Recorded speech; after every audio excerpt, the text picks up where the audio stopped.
Oremos para o nosso estudo. Querido Pai, estamos mais uma vez em Tua presença, te damos graças por este dia, pedimos as Tuas bênçãos e a orientação do Espírito Santo para o estudo que iremos fazer. Ajuda-nos, Pai, a entendermos, a vivermos na prática o que nós aprendemos em Tua Palavra. Queiras abençoar todos os que participam conosco destes momentos, estudando a Bíblia, todos os que nos escrevem pedindo orações. Tu conheces os problemas que cada um enfrenta. Dê vitórias, Pai, que permaneçam firmes, confiantes em Ti. Pedimos que abençoes o Augusto, que aniversariou no dia 28/9, que ele possa aceitar toda a verdade da palavra. Abençoes também Dilza Flora, Alda Mota, Genilda Sandri, Marli Abreu Lima, Maria das Graças Ferreira, Antônio Albuquerque, Maria Schreiber, Cabral, Maria de Jesus, Jacira Lage e todos os seus familiares e os nomes que eles citam pedindo orações, Pai. Cremos em Ti, cremos no Teu poder. Perdoe os nossos pecados em nome de Jesus. Amém. Aqui estamos para continuarmos o estudo da Palavra de Deus. Agradecemos a oportunidade que nos é dada de estarmos novamente juntos e agradecemos a todos vocês que sempre participam conosco e estamos começando o estudo no livro de Josué. Estamos aqui no primeiro estudo falando sobre a receita para o sucesso. E como nós já vimos até aqui, a receita para o sucesso é nós obedecermos à vontade de Deus, o que Ele nos ordena. E com certeza nós seremos bem-sucedidos em tudo quanto nós fizermos se nós ouvirmos a voz de Deus. Josué, ele recebeu a ordem de Deus para que eles fizessem a travessia do Rio Jordão e que eles conquistassem a terra de Canaã e, após terem entrado na terra de Canaã, eles fizessem a divisão da terra por tribos e estivessem prontos a servir por meio da obediência. O povo de Israel, eles eram herdeiros da promessa. A promessa que Deus havia feito aos antepassados, especialmente a Abraão, que Deus chamou para sair da terra dele, ir para uma terra que Deus iria mostrar, e aquela terra Deus iria dar aos descendentes de Abraão.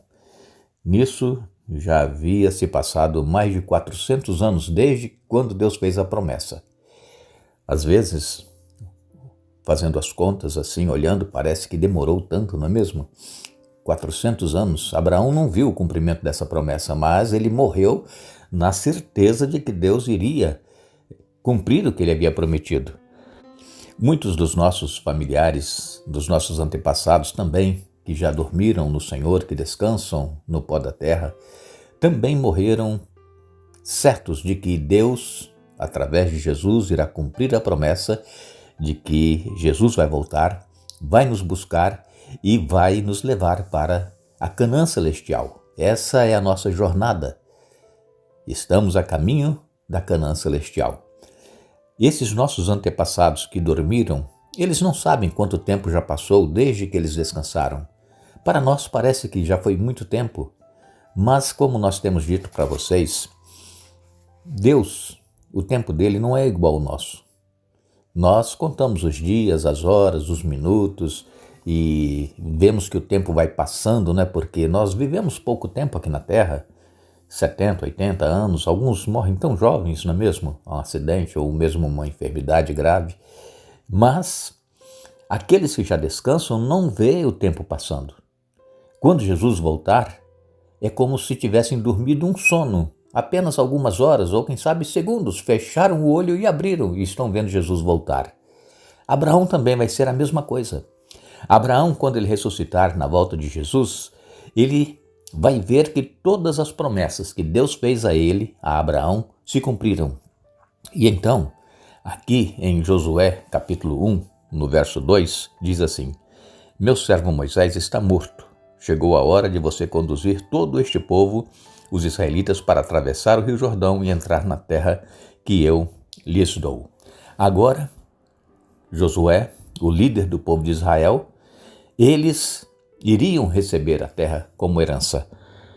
Josué era o líder, Mas a promessa não era apenas para Josué, era para todos os israelitas, todos os que estavam ali às margens do rio Jordão.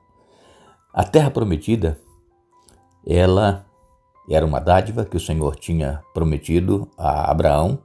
E aqui no verso 3, Josué capítulo 1, verso 3, diz assim: eu darei a vocês todo lugar em que pisarem, conforme prometi a Moisés. Então toda aquela terra que eles estavam agora para entrar e possuir, seria dada a eles, porque Deus havia prometido a Moisés, quando aqueles 12 espias foram espiar a terra, e eles voltaram depois de 40 dias, trazendo o relato, e 10 foram contrários, disseram que as terras eram habitadas por gigantes, filhos de Enaque, que as cidades eram fortificadas e que seria impossível. E o povo chorou, e o povo então lamentou. Mas Josué e Calebe permaneceram firmes e disseram: não, se o Senhor disse que nós iremos possuir a terra, nós possuiremos. E então Deus, ele disse para Moisés: olha, a terra em que eles pisaram, os 12 espias, toda aquela terra será dada ao povo de Israel. É claro que para que eles possuíssem a terra, eles precisaram, pela ajuda de Deus, pela força e o poder de Deus, expulsar quem estava lá habitando. E por que Deus tirou essas pessoas de lá, que já habitavam essa terra de Canaã, para dar aos israelitas? Porque essas pessoas que habitavam lá eram pessoas perversas, eram pessoas más, eram pessoas pagãs que não acreditavam em Deus e que viviam para destruir as outras nações. E então Deus disse que o povo de Israel iria possuir, e eles tinham que então expulsando esses habitantes de lá para que eles tomassem posse dessa terra. O interessante aqui, no capítulo 1 e no verso 3, aqui é usado um verbo na forma verbal perfeita, dando a impressão de que a terra já havia sido dada a eles.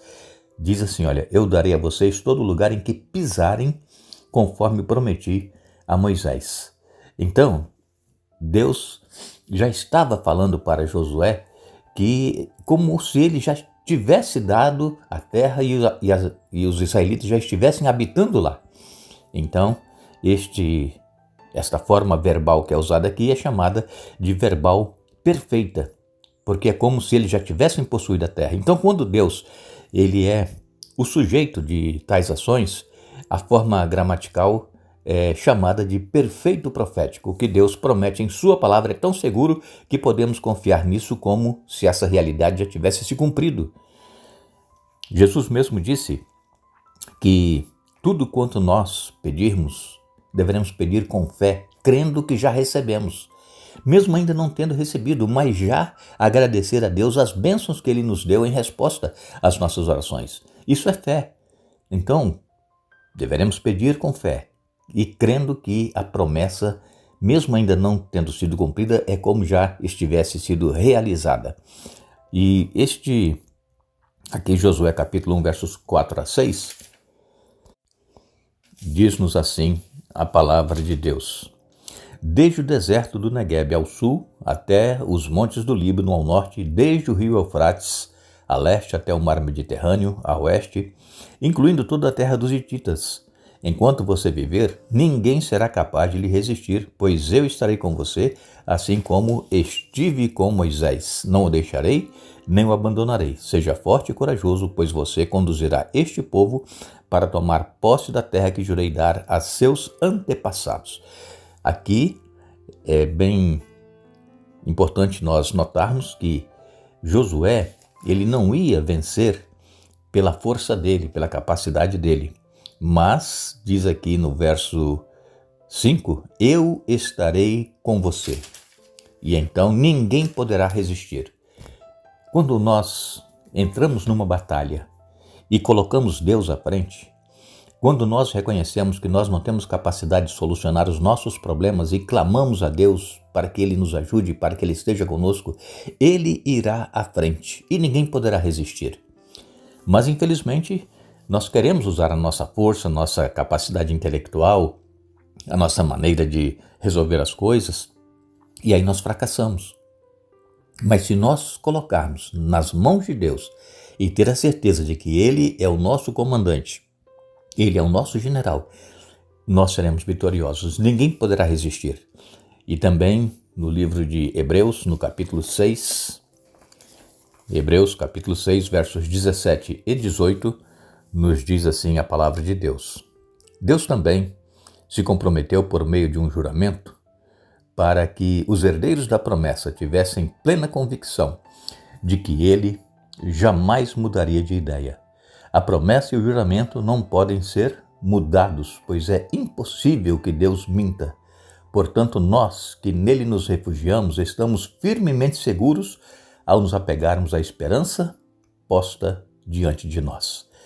Paulo, então, aqui falando que essa promessa, esse juramento que Deus fez, ele irá cumprir. Por quê? Porque Deus, ele não mente, Deus, ele não falha. E assim como Abraão creu na promessa de Deus, quando Deus o chamou para sair da sua terra e que faria de Abraão uma grande nação, assim também nós precisamos crer. Nós, irmãos, vivemos num mundo de incredulidade, um mundo de incertezas, um mundo em que as pessoas querem ver para crer. Mas o cristão precisa crer mesmo sem ver, porque Deus, ele é fiel. Deus, ele é um Deus que jamais falhou. É um Deus que jamais voltou atrás nas suas promessas. E assim como ele prometeu a todos aqueles que crerem e aceitarem a Jesus em suas vidas, receberão a vida eterna, nós precisamos crer. Jesus está preparando um lugar para cada um daqueles que o aceitarem. Nós precisamos buscar em Deus forças, porque o inimigo, ele é astuto, o inimigo, ele continua trabalhando arduamente para tirar pessoas do caminho da salvação. E se nós não vigiarmos, se nós não tivermos cuidado, nós também poderemos cair. As ciladas, elas são muito astutas. E quando nós menos esperamos, podemos ter caído em pecado e nos afastado de Deus. Que Deus nos ajude a buscarmos em sua palavra, no estudo da Bíblia cada dia, a direção, a orientação e a fé necessária para permanecermos firmes, confiantes nas promessas de Jesus. Muito em breve, nós estaremos habitando neste lugar que Jesus está preparando para cada um de nós. E com certeza, todos vocês, todos nós, que buscamos a presença de Deus cada dia em nossa vida e procuramos andar segundo a vontade dEle, obedecendo a sua palavra, nós estaremos vivendo com Ele para todo o sempre. Aqui em Josué, capítulo 1, verso 5, eu vou repetir para vocês. Deus, ele diz, estarei com você. A presença de Deus, ela é essencial para a nossa sobrevivência, assim como foi para Israel, para que eles pudessem subsistir a todos os inimigos que eles enfrentaram, inimigos carnais. Nós enfrentamos hoje inimigos espirituais, mas Deus, ele promete estar conosco e que tenhamos a certeza de sua presença em todos os momentos de nossa vida. Agradecemos a todos vocês que estiveram conosco hoje estudando a Bíblia. Retornaremos amanhã para dar sequência a este nosso primeiro estudo e desejamos a todos vocês um bom dia e que Deus nos abençoe.